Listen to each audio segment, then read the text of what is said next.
Finaritra miarabantsika rehetra indray dia tahin Jesosy Kristy manonona ny fiadanana amintsika rehetra. Be da be isika no mipolisatra rehefa makatsoa-kevitra ao amin'ny Baiboly mikasika an'ilay tantaran'ny Lazarosy sy ilay MPANAN-KARENA ary ny amin'ilay resaka hoe tratran'ny Abrahama. Lioka 5:12 tapany 2 farany. Ny mahadiso ny be sy ny maro dia hoe fanoharana tsotra zao in contexte nambaran Jesosy Kristy iny. Ambarako ety am-piandohana aloha fa Jesosy Kristy tsy manohatra, tsy manao fanoharana zavatra tsy misy zany Jesosy Kristy. Sinoa foana ny herin'ny filazantsara. Raha manao fanoharana Jesosy Kristy dia zavatra tena misy, zavatra tena mi-exista no ataon'i Jesosy Kristy fanoharana, fa noho ny fatakarantsika sy noho ny mety ho fahatohinantsika, tohinansika mandray ny famarinan'ny filazantsara dia tsy maintsy amin'ny alalan'ny fanoharana no anambarany Jesosy Kristy ny fahamarinan'ny filazantsara sy ny herin'ny filazantsara amintsika.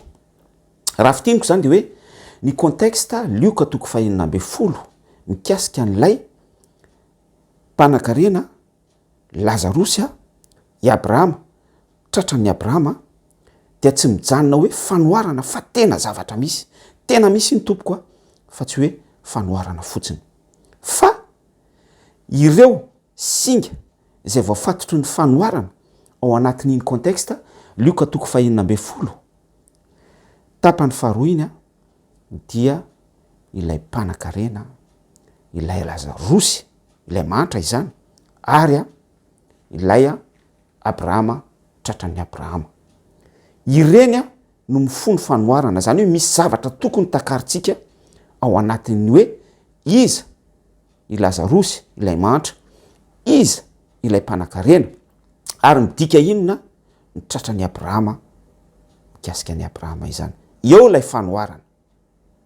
Fa ny contexte Lioka 5:12 tapany 2 zay zaraiko aminao, séjours de mort ny fiainantsika dia tena misy fa tsy hoe fanoharana dans le vide araky ny fisainan'ny sasany sy eritreretin'ny sasany ao anatin'ny fomba fahatakarany entina mandray ny fahamarinan'ny Baiboly. Ho fantatrao ny marina ary ny marina no anafaka anao tsy ho andevo. Mirary soantsika rehetra dia tahin Jesosy Kristy mamirapiratra eo amin'ny foninahiny. Veloma tompoko.